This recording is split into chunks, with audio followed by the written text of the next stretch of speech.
to say to all of you, I just want to say this. What you've done today, turning up in hundreds of thousands, and yes, sticking it through too. What you've done today is send a message to this government that we will not stand by when they seek to destroy our NHS. We will take them on at every turn. I'll be brief.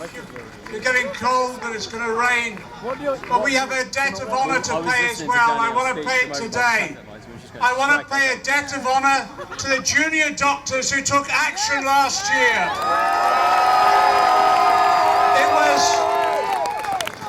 It was a privilege to stand on the picket lines with those heroes and heroines, because they didn't just fight for their contract, they were fighting to save the NHS. We know what the government plans are. We know, don't we? It's more cuts when 30,000 people have died already this year as a result of those cuts. We know it's more privatisation when £9 billion worth of contracts have been given to private sector companies by Theresa May during her brief reign. And we know also she parades herself as a patriot, but we know she's going to sell this country out in a deal with Trump that opens up the trade so that the private American companies can profiteer from our NHS. We know their plans, so we know what's needed as well. This week is budget week, so we're calling on Hammond on Wednesday for an emergency injection of cash into social care and the NHS. There's 1 million people now not receiving the care that they need because of the £4.5 billion cut the Tories have introduced. Let us be clear though. Let us be clear. It was a Labour government that introduced the NHS under Attlee and Nye Bevan. It will be a Labour government under Jeremy Corbyn that restores the NHS.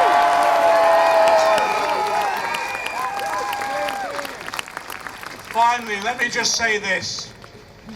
Whatever it takes, we will save the NHS. And yes, we'll be opposing the Tories in Parliament. Yes, of course. But let me say this as well. If industrial action takes place over pay with NHS workers, whether it's on Parliament or on the picket line, Jeremy and I will be with you all the way through. And if we have to take to the streets, we will. Why? Because they're our streets. Let's pledge ourselves today. Let's pledge ourselves. Hands in the air. Come on. Let's pledge ourselves. Let's say it. I pledge to do all I can, whatever it takes, to save the NHS. Solidarity.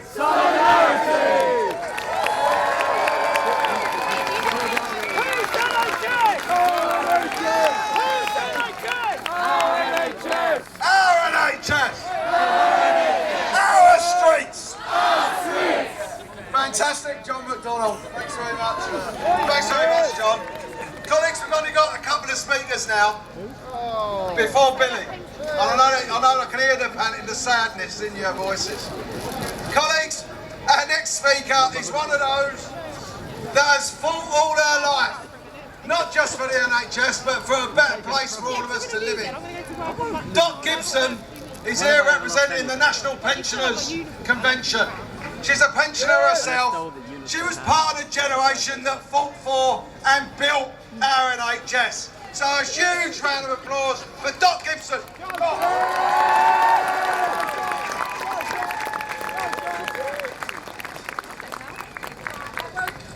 I won't speak with it on, but we've got this outfit, some of us from the National Pensioners Convention, because we are remembering the 30,000 frail, elderly and disabled people who have died as a result of the cuts of this government. And I think it's necessary for us to say that they died as a result of the activities of people who are too rich to understand anything about ordinary people in this country.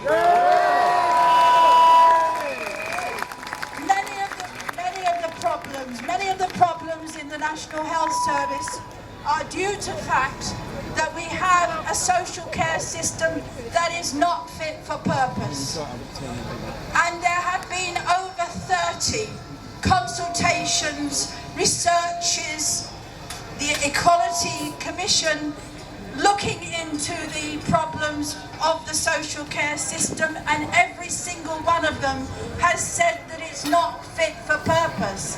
And yet we still have the same problems. And it's about time that we said that we were going to change this system, because at the moment people who are the poorest pensioners are on benefits and therefore are having to be dealt with by councils who are starved of the resources to provide these services. And there are others who throughout their working lives have saved and brought up families in their homes, and then find that they have to sell these homes in order to pay for social care. It just isn't right. The media, every now and again on the media we see pictures of people who are suffering as a result of this system. And then it goes away and they forget about it until the next time they find a challenge of somebody who is suffering from this system. For 10 years, the National Pensioners Convention has been campaigning for a national care service paid through taxation in the same way as the National Health Service and integrated with that service. And we're calling on you today to support that policy, and we're calling on the Labour Party to support that policy. The question is, are we going to realise that you can't separate social care from the National Health Service, or are we going to continue to have it as the Cinderella service in the whole of our communities? I'm not going to say very much. A lot has been said, and a lot of things I think you all know about. But what I want to say is this. We want properly trained and paid care workers. We support the unison code of practice for those workers, and we support the dignity code of the National Health Service. Many of us were there when the NHS came into being in 1948. We've seen it look after our families for all those years, and now we see it being run down. We have to stand up. Our generation knows that we owe it to future generations to stand up and fight now. So if we've got difficulty getting large numbers of old people here because of our knees and the rest of the things that are going wrong, then that doesn't mean to say that they're not supporting this.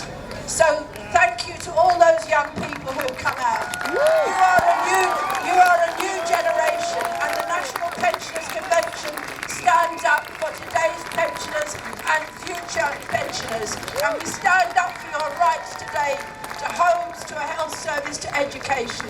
Thank you very much indeed.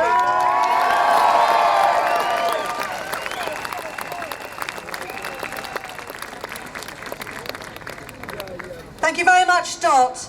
Older people have been core activists in all our campaigns, especially in our Save Lewisham Hospital campaign. And it's great to see younger people joining in. We need to fight back, for the NHS has to cross all the generations.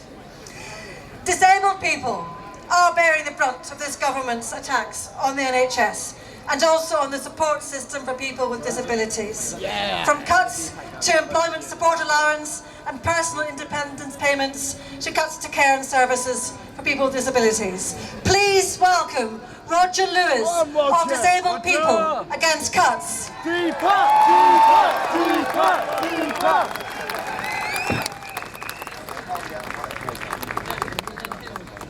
Thank you. Solidarity to everyone here today from Disabled People Against Cuts DPAC. What a fantastic turnout. Has anyone here seen the film I, Daniel Blake? Yeah? Well, that's why DPAC exists. That's why we're here. That's why we're out on the streets fighting. Because benefit cuts kill. NHS cuts kill. And those Tory bastards in the House of Commons who have been pushing these cuts through have blood on their hands. And we are determined we're going to make and hold every single one of them responsible for everyone who suffered under their attacks. DPAC has been fighting back against these people for the last 7 years. We fought by every means necessary. Disabled people are 9 times harder hit than anyone else under austerity, and for those with the most complex needs it's been 19 times harder. But we haven't laid down and taken it. As you know, we've stood up and shown that by fighting back we can fight back and make a difference. We fought back in every way possible. We've used non-violent direct action wherever necessary. We've used joining mass protests wherever possible. We've occupied the grounds at Westminster Abbey. We've blockaded Westminster Bridge. We've stormed the chambers of the House of Commons. But we've also built solidarity with everyone else around us. We were proud to be out on the streets and the picket lines with the junior doctors last year. We were proud, and still are, to be fighting alongside our student nurses in their fight to win back their bursaries and for the future of the healthcare services. We know more than any other group how low this government will sink to push its attacks and cuts through. They vilified disabled people in the lead up to disability cuts by labelling us as benefit cheats and scroungers.